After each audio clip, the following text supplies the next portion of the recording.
you brain-dead loser.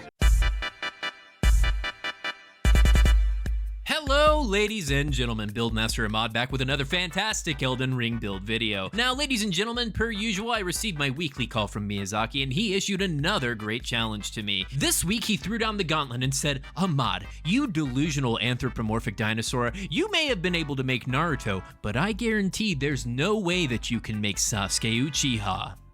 At least that's what I think he said. I don't speak Japanese. And ladies and gentlemen, you know me, I can't say no to a challenge. So off I went to plan how to make the perfect Sasuke Uchiha in Elden Ring. Many of you may remember my ultimate Naruto build and recall that my Naruto build used quite a bit of magic, what with all of his attacks ending in some kind of planetary detonation. So logically, it would follow that Sasuke would be even more magical than Naruto. After all, Sasuke has even more jutsus to pull from and the added ability to take a written exam without wetting himself. But slow down, humble viewer. This is exactly the kind of trap that Miyazaki wants you to fall for. So what is the actual build going to be? Well, you're just gonna have to watch the rest of the video to find out. So sit back, relax, and if this video gives you a laugh, then hit the like button. And without further ado, let's dive into the lands between and make our very own Sasuke Uchiha.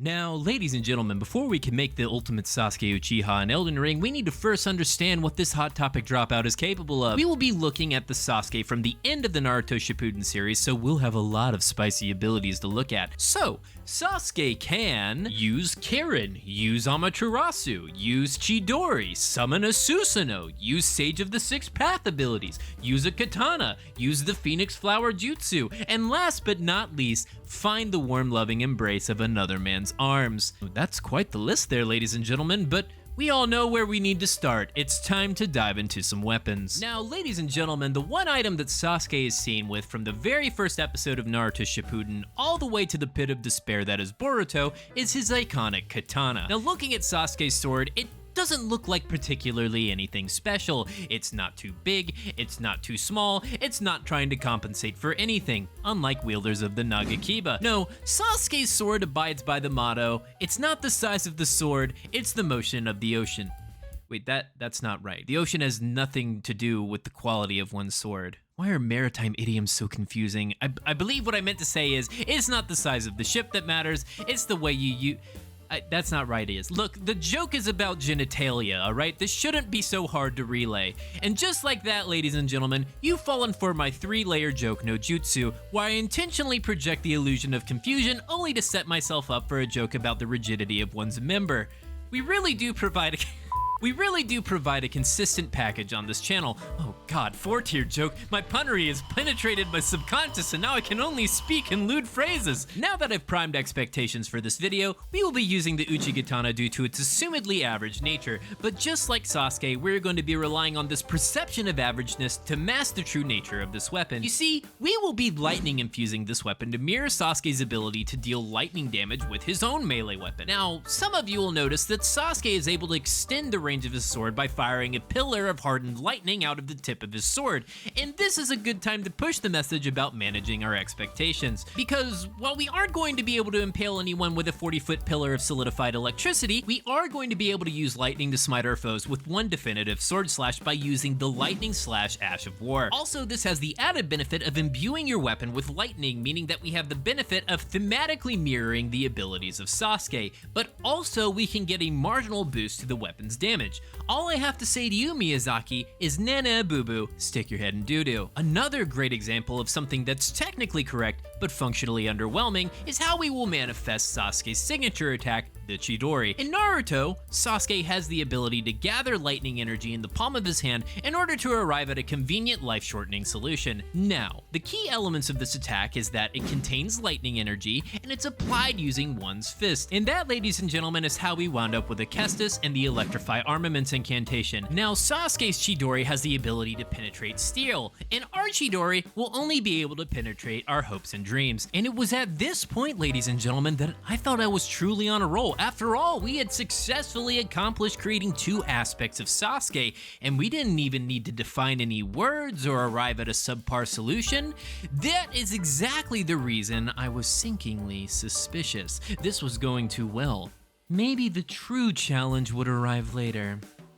For now, let's talk about some ninja magic, starting with Sasuke's iconic attack, the Phoenix Flower Jutsu. Sasuke's Phoenix Flower Jutsu is a ranged, widespread fireball attack that casts several pillars of fire at the enemy. Miyazaki has made this attack incredibly easy to emulate by giving us access to the incantation, Flame Fall Upon Them. But Sasuke's fire attacks get a serious upgrade once he unlocks his Mangekyo Sharingan in Naruto Shippuden and unlocks the ability Amaterasu. Amaterasu is an ocular technique where Sasuke engulfs the target he's looking at in an unquenchable black flame. Ironically enough, this is also very easy to represent in Elden Ring through the presence of literally every Godskin incantation. To represent Amaterasu, we will be using one of two different abilities. Not because you need both to fit the theme, it's just because the spell effect looks cool. We will be using Black Flame and Black Flame Ritual in order to replicate the ranged black fire attribute of Sasuke's eye magic. Now, I hear the slinking cynicism of the Souls game director as he presses his glasses up his nose to tell me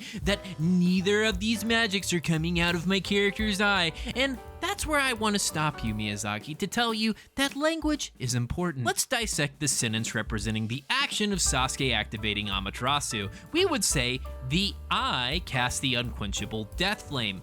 And if we just simply drop the article, then we can just change this here, and yes, I cast the unquenchable death flame. Both of these sentences are complete sentences, and both of these sentences reference actions completed by I. My mastery of the English language knows no bounds. Don't hate the player, Miyazaki, hate the game. Oh look, ladies and gentlemen, a bonus ability. Sasuke's using a genjutsu and putting the Godskin duo to sleep. What a neat bonus ability that I'm adding in this video. No, this is definitely not an excuse, because I can't beat the Godskin duo without using sleep pots. And if you believe that, then you can lick my taint. Next, ladies and gentlemen, we will be addressing Sasuke's ultimate lightning technique, Kirin. In order to use Kirin, Sasuke channels his inner swamp person to channel chakra into a thunderhead and effectively become the world's strongest bug zapper. Sasuke used this power to smite his brother because his brother killed his entire family, but his brother only killed his entire family to protect Sasuke, and the only way to protect Sasuke was to make sure he had no stable source of income to keep food on the table. Trust me, this makes sense. Now the question is, do we have a way to summon a bolt of lightning from the heavens to smite our foes? And the answer, ladies and gentlemen, is of course we do. I present to you Honed Bolt. Miyazaki lovingly placed a rapid-fire lightning bolt that flies down from the sky and strikes your foes. And you know what's best, ladies and gentlemen? These lightning bolts are undodgeable by the enemy AI. Oh, Miyazaki, it's not that there isn't an easy button, it's just you've separated the easy button into 17 million pieces for the player base to assemble. But ladies and gentlemen, we couldn't talk about Sasuke without talking about his most powerful weapon in his arsenal. I'm talking about the Rinnegan. The Rinnegan is the most powerful form of malformed eyes in the entire Naruto universe. Can it set things on fire? No. Can it summon giant suits of armor? No. Can it let you see magic pressure points that disable your enemy? No, it can't do that either. No, ladies and gentlemen, the Rinnegan has the ability to let you push things really hard. And you may think, Ahmad, my toddler can push things really hot, and I hear you, but can he push so hard that he turns the entire Hidden Leaf Village into a crater? No? Then it sounds like your baby needs to start hitting the gym. And in order to replicate our ability to push things really hard, we will be using the incantation Rejection. And in order to maximize the Sasuke parallel, we are going to take our newfound power to push frog-faced abominations to their doom. You may think, that doesn't sound in line with Sasuke's character, until you realize that throughout the entire story of Naruto, Sasuke has made a living off of pushing around the King of the Frogs. But pushing things isn't the only thing that the Rinnegan can do. The Rinnegan also has another technique called space-time transfer. This ability allows Sasuke to swap places with whatever he's looking at.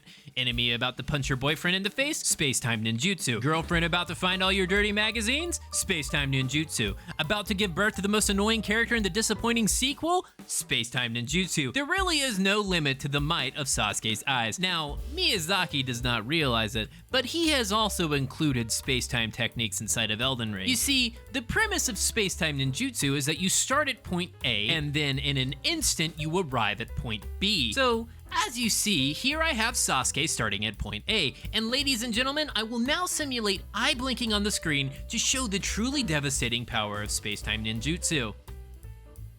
as you can see, I've transferred from the lovely springy field to Ohio in the winter. Now, our final ocular technique, ladies and gentlemen, is perhaps the most impressive of them all. I'm of course referring to the legendary Uchiha technique, Susanoo. This technique allows the Uchiha clan members to summon a giant skeleton to create a scenario that I like to call an unfair fight. Now, while researching this technique, I noticed that this isn't a real skeleton, it's a spectral energy skeleton. Not only have I been able to recreate the massive energy skeleton, ladies and gentlemen, but I've actually captured it down to the tiniest minute detail. You see, Sasuke describes using the Susanoo as feeling pain in every cell in his body, and I have to say that when I summon my Susanoo in the lands between, I experienced the same thing. Good thing I just space-time ninjutsu'd my way out of that one, ladies and gentlemen. Using the Susanoo is pretty dangerous, but nothing is more natural to Sasuke than the final attribute of his character, his yearning to find love in another man's arms. That's why the series ends with Sasuke finding his way back to his true love by blowing off his best friend's arm with a condensed nuclear explosion. Truly, the modern Romeo and Juliet. But before Sasuke found his true love, he had a phase where he was really into bears. Specifically, he was into being a sub as a beefy man pounded his brains out. Now, I think that this is the aspect of the build that Miyazaki thought would be the most difficult to recreate. And while I'm not saying that we can emulate anyone's feelings, I certainly am saying that I can recreate another man's gooch sweat glazing my chin.